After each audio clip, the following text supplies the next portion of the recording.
The blue are Israeli deaths. And I think the figures shows very clearly what happens. You have about 10,000 Palestinian deaths versus about 1,200 Israeli deaths. And this is the data collected by the Israeli NGO Bet Islam, and I think it's fairly reliable when you look at this. So what you see there is that in the first decade of the 21st century, it was quite, high, and then it dropped. Shot up again in 2014, and then it dropped again. But no matter how one would look at it, one very glaring fact is that Palestinians were killed 10-1. And this is the number of Palestinians wounded versus Israeli wounded. The same. The red are the Palestinians who were wounded in the conflict, and we are talking about almost 2 decades. And then the blue were the Israeli, and there were about 101,000 Palestinians wounded in the last 20 years versus about 11,000 Israeli injured in the conflicts. So you can see the figures rather clearly there. This is the number that I wanted to talk about first. Second word is the emotion. In the last couple of years, I am very fond of this book by Moisy, and he's a French scholar.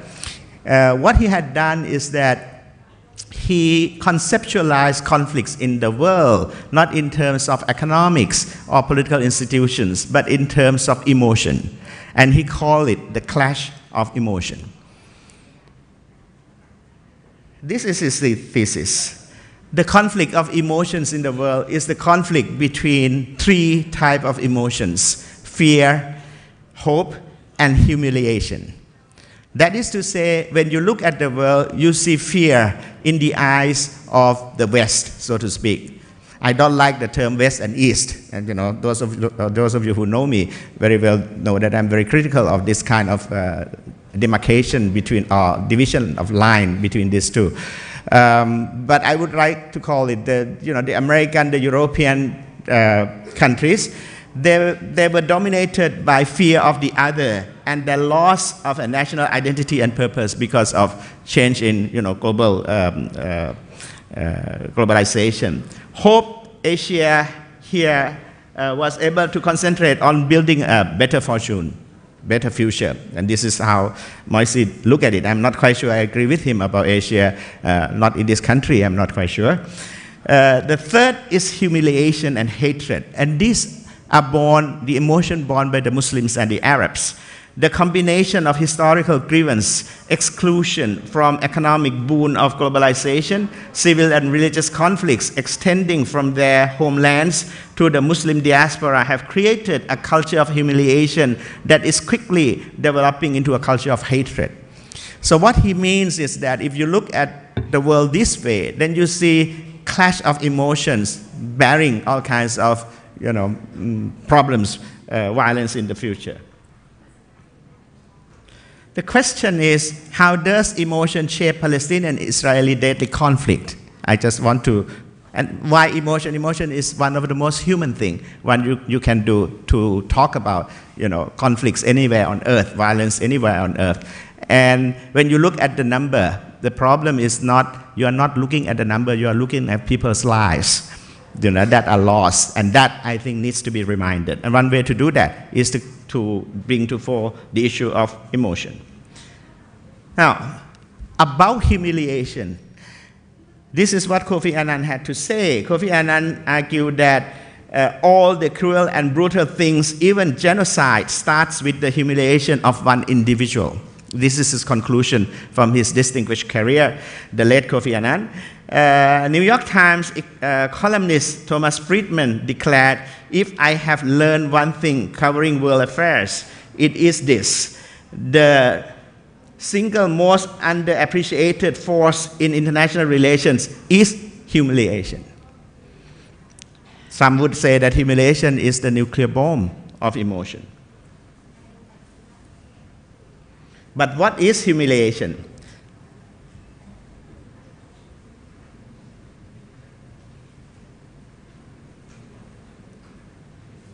This is just one, kind of theory that would explain what humiliation is.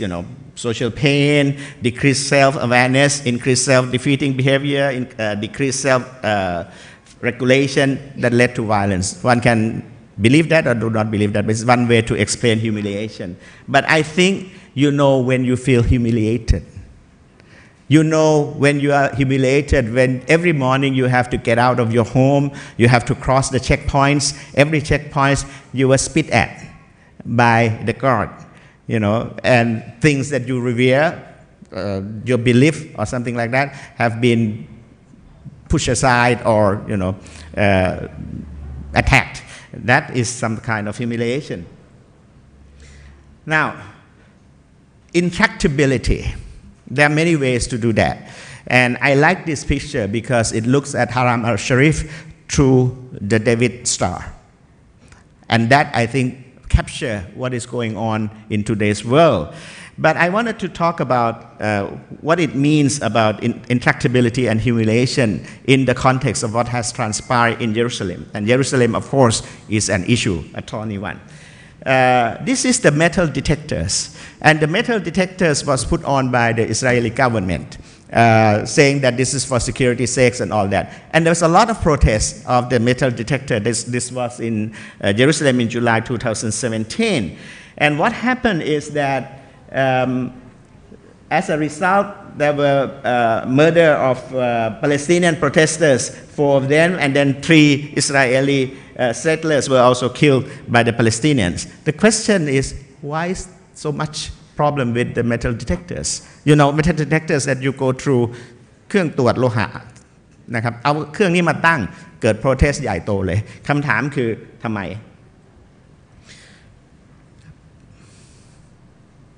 Put in a nutshell, you see, the problem with Jerusalem is that Jerusalem, apart from being a sacred site for us here as Muslims and others in the world, Christians and the Jews, what it is that it was a Waqf land. It was a Waqf land way back, since 1967, and the Waqf has the authority over the mount, meaning people can come in and out of the Haram al-Sharif at the jurisdiction of the Waqf committee. When the Israelis put up the metal detector, what it means is that it relocates the authority from the Waqf to the state. And that caused all kinds of problems because it calls into question the status quo of the Palestine, meaning the Waqf then would no longer be in the authority to say who can come in or not. So what you have there, if you're Palestinians, is that you can look at the land, you can look at the sacred site. You, as a Muslim, wanted to go and offer you a namaz or salah there. What happened is that sometimes you cannot go in, but the tourists can. And that, I think, is hurting. That's why the protests. So when you read sometimes Israeli newspaper, why all these protests? Because, you are trying to defend for security's sake. It's fair, you look at all the airport. But Palestine, Jerusalem is not the airport. And that's the important thing. And this makes matter worse because you have one of the most, I lack the words, so if you want, you can find some words to characterize the present president of the US. I'm sorry for you, Mary. But we also have our own problem. I'll share with you later. But what happened is that we have this guy in the presidency of the US, one of the mightiest country, and he said, America, go first. And he responded to some kind of deepening sense of dangerous nationalism.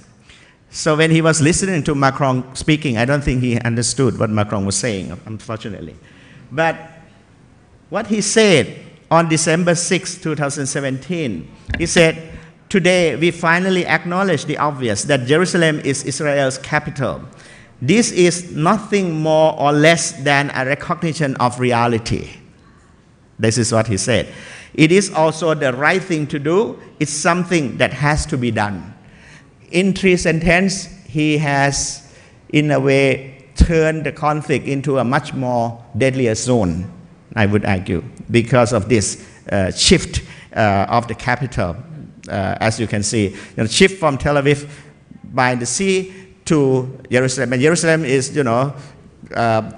so close to the land that belongs to the Palestine. At the moment, I'm talking about the government of Palestine on that side, not on the Gaza side, the western side.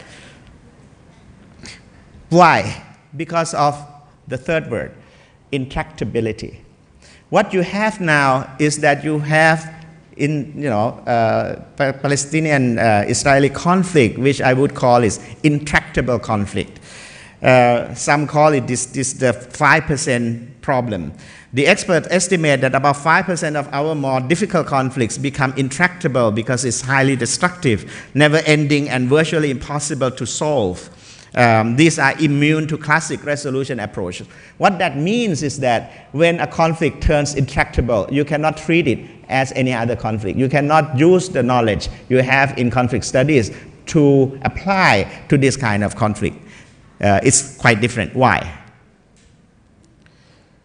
These are some of the examples of the intractable conflicts around the world that you can see. ไม่มา ผมดูเครื่องผมมาเครื่องยังไม่มา Sorry, it has not come up. I'm speeding up because the moderator suggests that I have to be on time. But this is not my fault, right? Yes. So it's like in the wrestling, I get extra time. Yeah. Back, please. ถอยกลับครับ